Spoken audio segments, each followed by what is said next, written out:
Hello every one, good morning. എൻ്റെ പേര് നവനീത് വിശ്വം from new haven academy. ഇംഗ്ലീഷിൽ സംസാരിക്കാൻ ബുദ്ധിമുട്ടുള്ള ആളാണോ നിങ്ങൾ? ഇംഗ്ലീഷിൽ നമുക്ക് ഇംഗ്ലീഷ് വാക്കുകൾ അറിയാം, പക്ഷേ സംസാരിക്കുമ്പോൾ വാക്കുകൾ വരാറില്ല. ഇംഗ്ലീഷ് ബേസ് ഇല്ല എന്നുള്ളൊരു തോന്നലുള്ള ആൾക്കാർ. ഇംഗ്ലീഷ് നന്നായിട്ട് അറിയാം, ഒരുപാട് നാൾ ആയി സംസാരിച്ചിട്ട് അതുകൊണ്ട് സംസാരിക്കാൻ കഴിയുന്നില്ല. പ്രൊഫഷണലായിട്ട് നമുക്ക് ഉയരാൻ വേണ്ടിയിട്ട് ഇംഗ്ലീഷ് സംസാരിക്കേണ്ട ആവശ്യമുണ്ട്, പക്ഷേ അതിന് വേണ്ടിയിട്ടുള്ള അവസരം കിട്ടുന്നില്ല, അതിനുവേണ്ടി കഴിയുന്നില്ല. പല പല സ്ഥലങ്ങളിൽ പോയി സംസാരിക്കാൻ ശ്രമിച്ചു, കുറച്ച് നാൾ ശരിയായി, പിന്നെ നമുക്ക് പറ്റുന്നില്ല. അപ്പോൾ ഇതേപോലെ പ്രശ്നങ്ങളുള്ള ആൾക്കാർക്ക് വേണ്ടിയിട്ടാണ് ഈ വീഡിയോ. അപ്പോൾ ഇതിൽ നമ്മൾ ശ്രദ്ധിക്കേണ്ട കാര്യം എന്ന് പറയുന്നത്, ആദ്യം നമുക്ക് വേണ്ട കാര്യങ്ങൾ, ഞാൻ ഇതിൽ ഒരുപാട് 2-3 ടിപ്സും കാര്യങ്ങളുമാണ് പറയുന്നത്. അപ്പോൾ നമ്മുടെ ഇംഗ്ലീഷ് വളരെ ഫ്ലുവൻ്റായിട്ട് നമുക്ക് സ്ഥിരമായി സംസാരിക്കാൻ കഴിയണം. നമുക്ക് ഒരു കുറച്ച് സമയത്തല്ല, അതൊരു സ്കില്ലായിട്ട് മാറാൻ കഴിയണം. അതിന് വേണ്ടിയിട്ട് എന്തൊക്കെ നമുക്ക് ചെയ്യാൻ കഴിയും, ഇതാണ് നമ്മൾ നോക്കാൻ പോകുന്നത്. അപ്പോൾ ആദ്യം നമുക്ക് വേണ്ടത്, ഏത് സബ്ജക്റ്റ് ആണെങ്കിലും ഏത് ലാംഗ്വേജ് ആണെങ്കിലും നമുക്ക് അറിയണമെന്ന്, സംസാരിക്കാൻ പറ്റണമെന്നുണ്ടെങ്കിൽ നമ്മൾ എന്താണ് വേണ്ടത്? നമുക്കതിന് വേണ്ട കാര്യം എന്താണ്? വാക്കുകളാണ്, വൊക്കാബുലറിയാണ്. നമുക്ക് ഒറ്റ ദിവസം കൊണ്ട് വൊക്കാബുലറി ഉണ്ടാക്കിയെടുക്കാൻ സാധിക്കില്ല. ഒരുപാട് വാക്കുകൾ കാണാതെ പഠിച്ചുകൊണ്ടും നമുക്ക് ഒരിക്കലും വൊക്കാബുലറി ഉണ്ടാക്കാൻ സാധിക്കില്ല. ആദ്യം വേണ്ട കാര്യം എന്ന് പറയുന്നത് നമുക്ക് വാക്കുകളാണ്, വേർഡ്സാണ്. എങ്ങനെ നമുക്ക് വാക്കുകൾ ഉണ്ടാക്കാം, എങ്ങനെ നമുക്ക് വാക്കുകൾ ഓട്ടോമാറ്റിക്കലി നമ്മൾ ചിന്തിക്കുമ്പോൾ ആ വാക്കുകൾ വരാം, ഇതാണ് നമ്മൾ ആദ്യം നോക്കാൻ പോകുന്ന കാര്യം. രണ്ടാമത് നമ്മൾ നോക്കാൻ പോകുന്ന കാര്യം എന്ന് പറയുന്നത്, ഈ വാക്കുകളുണ്ട്, വാക്കുകളിനെ നമുക്ക് എന്ത് ചെയ്യണം? പ്രോപ്പറായിട്ട് അറേഞ്ച് ചെയ്യാൻ അറിയണം. പ്രോപ്പറായിട്ട് അറേഞ്ച് ചെയ്ത് ഇതിനൊരു പ്രോപ്പർ സെൻറ്റൻസ് ആക്കാൻ പറ്റണം. ഒരു സെൻറ്റൻസ് എന്ന് പറഞ്ഞാൽ എന്താണ്? ഒരു കംപ്ലീറ്റ് തോട്ടാണ്. ഒരു സെൻറ്റൻസ് എന്ന് പറഞ്ഞു കഴിഞ്ഞാൽ ഒരു കംപ്ലീറ്റ് തോട്ടാണ്. അപ്പോൾ ഈ നമുക്കറിയാവുന്ന വാക്കുകളെയൊക്കെ നമ്മൾ എന്ത് ചെയ്യണം? പ്രോപ്പറായിട്ട് അറേഞ്ച് ചെയ്യണം. ഈ അറേഞ്ച്മെൻറ്റ് ചെയ്യുക എന്നുള്ളതാണ് മെയിനായിട്ടുള്ള കാര്യം. അപ്പോൾ അതാണ് രണ്ടാമത്തെ കാര്യം. സെൻറ്റൻസ് സ്ട്രക്ചേഴ്സ്, എങ്ങനെയുള്ള സെൻറ്റൻസസ് ആണ്, സെൻറ്റൻസ് എങ്ങനെ നമുക്ക് ഉണ്ടാക്കാം, ഈ രണ്ട് കാര്യങ്ങളും നമുക്ക് പഠിക്കാൻ കഴിഞ്ഞു കഴിഞ്ഞാൽ നമുക്ക് ഒരു ബേസ്, ഇംഗ്ലീഷ് ബേസ് എന്ന് പറയുന്ന സംഭവം നമുക്ക് ആയി കഴിഞ്ഞു. ആദ്യത്തേത് നമുക്ക് നോക്കാം. ആദ്യത്തെ എന്താണ്? വൊക്കാബുലറി എങ്ങനെ ശരിയാക്കണം, വൊക്കാബുലറി എങ്ങനെ ഡെവലപ്പ് ചെയ്യണം. നമുക്ക് ഒരു ശ്രദ്ധിക്കേണ്ട കാര്യം എന്ന് പറഞ്ഞാൽ, നമ്മളിപ്പോൾ സംസാരിക്കുമ്പോൾ ബേസിക് ആയിട്ടുള്ള ഇംഗ്ലീഷിൻ്റെ കാര്യമാണെങ്കിലും നമ്മൾ ഡെയിലി കോൺവെർസേഷൻ്റെ കാര്യമാണെങ്കിലും നമുക്ക് ഒരു 300 വേർഡ്സോളം കോമൺ ആയിട്ട് ഒരു 300 വേർഡ്സോളം ഉണ്ട്. ഈ വാക്കുകളെല്ലാം നമുക്ക് ഓട്ടോമാറ്റിക്കലി നമ്മൾ സംസാരിക്കുമ്പോൾ വായിൽ വന്നു കഴിഞ്ഞാൽ, നമ്മുടെ മനസ്സിൽ വന്നു കഴിഞ്ഞാൽ നമുക്ക് സംസാരിക്കാൻ പറ്റും. അപ്പോൾ ഈ വാക്കുകൾ എങ്ങനെ ഓട്ടോമാറ്റിക്കലി വരണം? കാര്യം നമ്മൾ സംസാരിക്കാറില്ല, കുറേ കാലമായി സംസാരിച്ചിട്ട് നമുക്ക് ഓട്ടോമാറ്റിക്കലി ആലോചിക്കുമ്പോഴേ ഈ വാക്കുകൾ വരണം. അതിന് വേണ്ടിയിട്ട് ഒരു ചെറിയ പ്രോസസ്സ്, ഒരു ചെറിയൊരു മെത്തേഡുണ്ട്. അതാണ് നമ്മൾ ചെയ്യേണ്ടത്. അപ്പോൾ ഈ 300 വാക്കുകളും അതിൻ്റെ മീനിങ്ങും, ഈ 300 വാക്കുകളെന്ന് പറയുമ്പോൾ വലിയ വാക്കുകളൊന്നും അല്ല ഉദ്ദേശിക്കുന്നത്. വളരെ സിമ്പിളായിട്ട് നമ്മൾ എല്ലാ ദിവസവും കാണുന്ന വാക്കുകളാണ്. പക്ഷേ നമുക്കത് എല്ലാ ദിവസവും കാണുന്നുണ്ടെങ്കിലും പറയാൻ പറ്റാത്ത കാര്യം എന്ന് പറഞ്ഞാൽ നമ്മൾ അതിനെക്കുറിച്ച് ശ്രദ്ധിക്കുന്നില്ല, നമ്മൾ അതിനെക്കുറിച്ചിട്ട് ഓർക്കുന്നില്ല. എക്സാമ്പിൾ, ദ എന്ന് പറയുന്ന വാക്ക് എല്ലാ ദിവസവും നമ്മൾ കാണുന്നതാണ്. എ, ആൻ, ഇതൊക്കെ നമ്മൾ എന്നും കാണുന്നതാണ്. പക്ഷേ ഇതൊക്കെ എങ്ങനെ അറേഞ്ച് ചെയ്യണം? പല ആൾക്കാർക്കും തെറ്റിപ്പോകുന്ന കാര്യമാണ്. ടു, പിന്നെ ഫോർ, പിന്നെ ഓഫ്. ഈ വാക്കുകളൊക്കെ എവിടെ കണക്ട് ചെയ്യണമെന്ന് അറിയില്ല. ഇതൊക്കെ എങ്ങനെയാണ് നമുക്ക് അറേഞ്ച് ചെയ്യേണ്ടതെന്ന് അറിയില്ല. ഇതൊക്കെ നമുക്ക് അറിയാവുന്ന വാക്കുകളാണ്. അപ്പോൾ അതൊക്കെയാണ് ആദ്യമേ നമുക്ക് ശരിയാക്കേണ്ടത്. അപ്പോൾ ഞങ്ങൾ ഇവിടെ നമ്മുടെ ഇതിൽ തന്നെ നമുക്ക് ഡൗൺലോഡ് ചെയ്യാൻ പറ്റും, ഞങ്ങൾ ഇട്ടുന്നുണ്ട്. ഒരു 300 വേർഡ്സും അതിൻ്റെ മീനിങ്ങും എല്ലാം അടങ്ങിയിട്ടുള്ളൊരു ഡോക്യുമെൻറ്റ് നമ്മൾ ഷെയർ ചെയ്യുന്നുണ്ട്, നിങ്ങൾക്ക് ഡൗൺലോഡ് ചെയ്യാം. അപ്പോൾ ഈ പ്രോസസ്സ് അല്ലെങ്കിൽ മെത്തേഡ് എന്ന് പറയുന്നത് വളരെ സിമ്പിളാണ്. ആദ്യത്തെ സ്റ്റെപ്പ് എന്ന് പറയുന്നത്, നിങ്ങൾ ഒരു ദിവസം ഒരു സെറ്റ് ഉണ്ടാക്കുക. അതായത് ഇപ്പോൾ ഒരു 30 വാക്കുകളുള്ള സെറ്റ്. നിങ്ങൾക്ക് എത്രയാണോ കംഫർട്ടബിൾ, ഞാൻ റെക്കമെൻഡ് ചെയ്യുന്ന ഒരു 30 വാക്കുകളാണ്. ചില ആൾക്കാർക്ക് 50 വാക്കുകൾ പറ്റും. എന്നാൽ ഓക്കെ, നിങ്ങൾക്ക് എത്രയാണോ പറ്റുന്നത് അത്രയും. ഈ ഒരു സെറ്റ് എന്ന് പറയുന്നത്, നമ്മൾ രാവിലെ എണീറ്റതിന് ശേഷം ഇതിനെ ചുമ്മാ വായിച്ച് പോയാൽ മതി, ഒന്നും കാണാതെ പഠിക്കണ്ട. വാക്കുകൾ നോക്കുക. ഫോർ എക്സാമ്പിൾ, ദ എന്ന് പറയുന്നത് എന്താണ്? അതെന്ന് പറയുന്നത് ഡെഫിനിറ്റ് ആയിട്ടുള്ള ഒരു ആർട്ടിക്കിളാണ്. അതെന്ന് വെച്ചാൽ സ്പെസിഫിക് ആയിട്ട് ഒരു കാര്യത്തിനെ പറയാൻ വേണ്ടിയിട്ടാണ് ദ യൂസ് ചെയ്യുന്നത്.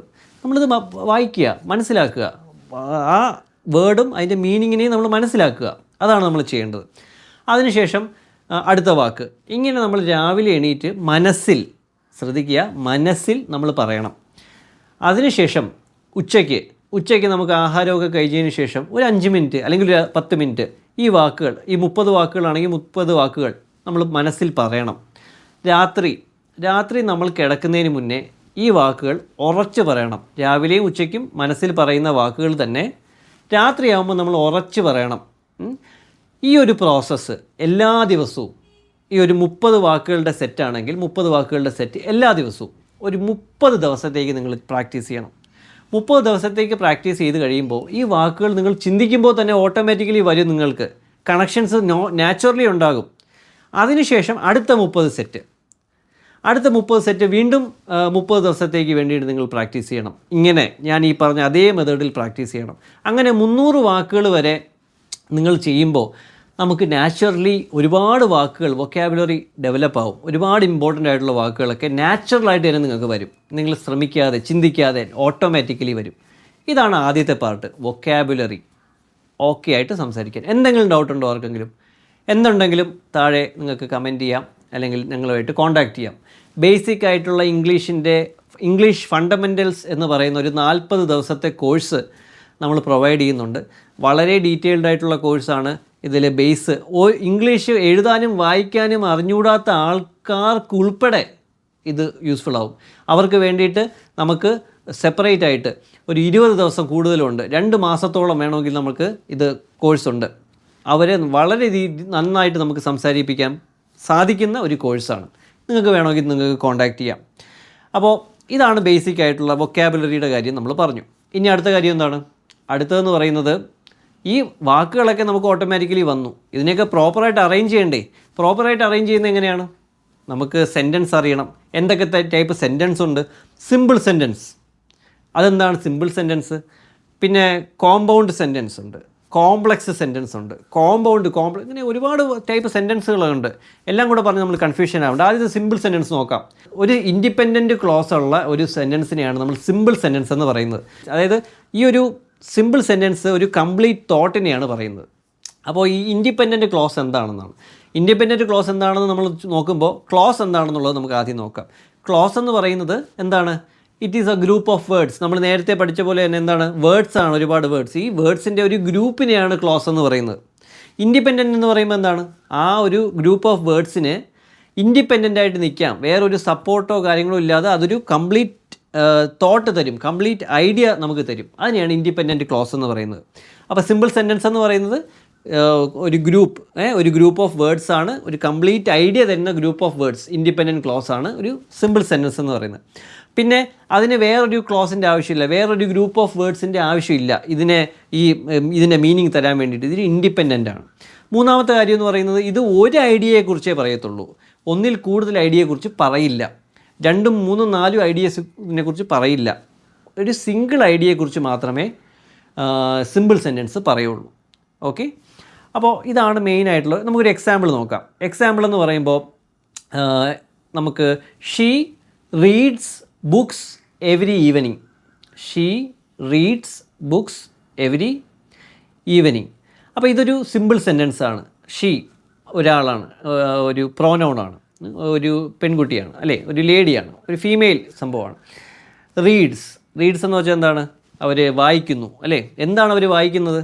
അപ്പോൾ ഇവിടെ പറയുന്ന ഒരു പെൺകുട്ടിയെ കുറിച്ചിട്ടാണ്, ഈ ഫീമെയിൽ ആയിട്ടുള്ള ഒരാളിനെ കുറിച്ചിട്ടാണ് പറയുന്നത്. അവരെന്താ ചെയ്യുന്നത്? അവർ വായിക്കുന്നു. എന്താ അവർ വായിക്കുന്നത്? ബുക്സ് വായിക്കുന്നു. അവർ ബുക്സ് എപ്പോഴാണ്? എല്ലാ ഈവനിങ്ങിലും വായിക്കുന്നു. എല്ലാ ഈവനിങ്ങിലും ഒരു ബുക്സ് വായിക്കുന്നു. ഈ ഒരു സിമ്പിളായിട്ടുള്ളൊരു കോൺസെപ്റ്റ്, സിമ്പിളായിട്ടുള്ളൊരു ഐഡിയ മാത്രമാണ് നമുക്ക് സിമ്പിൾ സെൻറ്റൻസിൽ പറയുന്നത്. ഒരുപാട് കോംപ്ലക്സ് ആയിട്ടുള്ള ഒരുപാട് ഐഡിയാസ് ഇല്ല. സിമ്പിളായിട്ടുള്ള ഒരു സിംഗിൾ കോൺസെപ്റ്റിനെ കുറിച്ചിട്ടാണ് പറയുന്നത്. ഇപ്പോൾ നമ്മൾ ഓരോരോ ചോദ്യങ്ങൾ ഈ ക്വസ്റ്റ്യനിൽ ഈ ഒരു സെൻറ്റൻസിൽ ചോദിച്ചു കഴിഞ്ഞാൽ സിമ്പിൾ സെൻറ്റൻസ് നമുക്ക് ഉത്തരം കിട്ടും. ആരാണ് വായിക്കുന്നത്? ഒരു ഫീമെയിൽ ആയിട്ടുള്ള ഒരാളാണ്, ഷീ ആണ് വായിക്കുന്നത്, അല്ലേ. എന്താണ് അവർ ചെയ്യുന്നത്? അവർ വായിക്കുകയാണ്. എന്താണ് അവർ വായിക്കുന്നത്? ബുക്സാണ് വായിക്കുന്നത്. എപ്പോഴാണ് വായിക്കുന്നത്? എല്ലാ ഈവനിങ്ങിലും വായിക്കുന്നുണ്ട്. നമുക്കെല്ലാം കൃത്യമായിട്ട് ഉത്തരം കിട്ടും. അപ്പോൾ ഇതിനെ നമ്മളിപ്പോൾ ഈ ഒരു വാക്കിനെ നമുക്ക് ഒരു ബിക്കോസ് എന്ന് വെച്ചാൽ ബിക്കോസ് എന്ന് പറയുന്ന വാക്ക്, because she reads books every evening, ഇങ്ങനെ പറഞ്ഞു കഴിഞ്ഞാൽ എന്താണ്?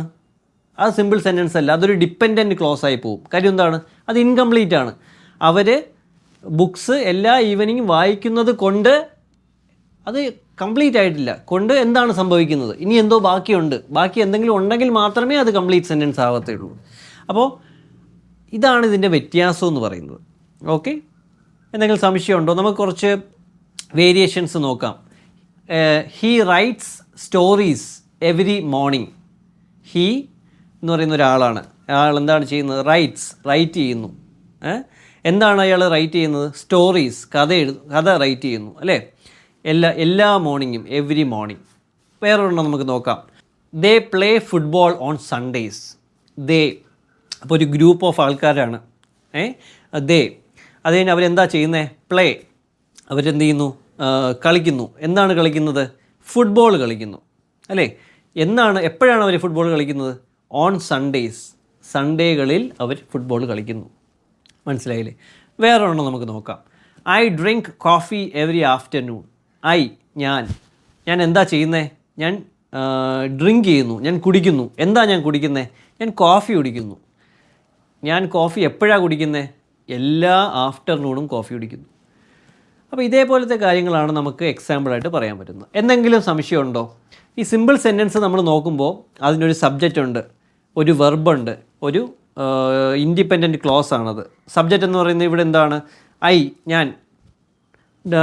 വെർബ് എന്താണ്? ഡ്രിങ്ക്, ഞാൻ കുടിക്കുകയാണ്. എന്താ ഞാൻ കുടിക്കുന്നത്?